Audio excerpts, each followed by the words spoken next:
এই আহতদের তালিকাটা মোটামুটি ফাইনাল হয়ে গেলেই, যেহেতু শহীদদের তালিকা নিয়ে এখন আর কোনো প্রবলেম নেই, এটা ইটস ডান।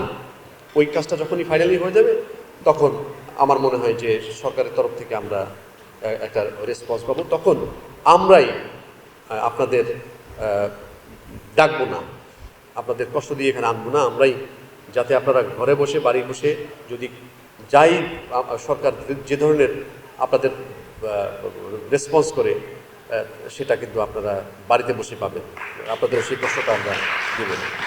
এটি আমি অতিরিক্ত জেলা প্রশাসক সার্বিক তার দৃষ্টি আকর্ষণ করছি এবং উপজেলা নির্বাহী অফিসারগণকে এই নির্দেশনা দেওয়ার জন্য যে তারা তাদের যাতে না আসতে হয় সেই বিষয়গুলো দেখার জন্য। তো আর দুই একটা বিষয় আছে, যেমন রোডস অ্যান্ড হাইওয়েজের যে রাস্তার যে গোল চত্বর এবং পৌরসভার যে বিষয়গুলোর এই প্রসেসটা আমি যতদূর জানি আমার নিজের একটা আন্ডারস্ট্যান্ডিং আছে, ওই যে নামকরণের যে বিষয়গুলো, এটা মনে হয় একটা প্রসেস আছে, ওইটা উদ্যোগ ইতিমধ্যে নেওয়া হয়েছে কিনা সেই জিনিসগুলো আমি জানি না।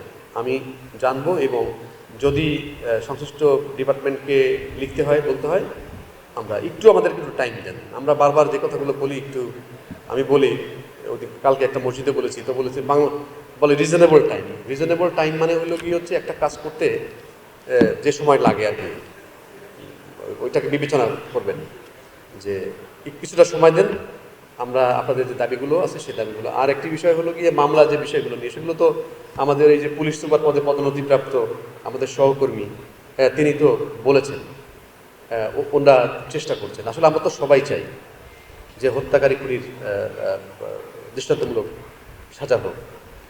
তো যাই হোক, আজকে আপনাদের অনেক কষ্ট দিলাম, অনেক সময় হয়ে গেছে। আসলে আমরা আজকে কাউকে বাধা দিতে চাই, আমি বলেছি যে তারপরে মনে হয় বাধা হয়েছে আর কি, কেউ কাউকে মনে হয় স্লিপ দিয়েছে, বিশেষ করে মুরব্বীদের তো স্লিপ দেওয়া যায় না, একটু তরুণ বয়সের তাদেরকে দাবি করে আমরা একটা স্লিপ দিতে পারি একটু শর্ট করার জন্য।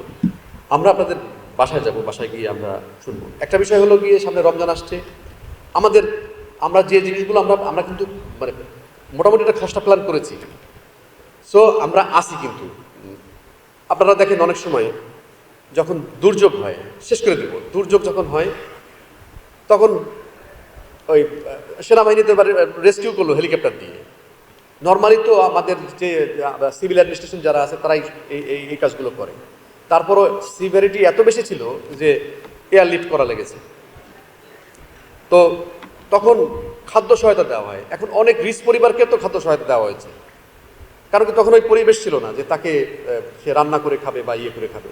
এটা মানেটা কি, অল্প হলেও যে গভর্নমেন্ট আছে, সরকার আছে, এই বার্তাটা পৌঁছে দেওয়া, যে সেই জন্য এই জিনিসগুলো করা হয়েছে।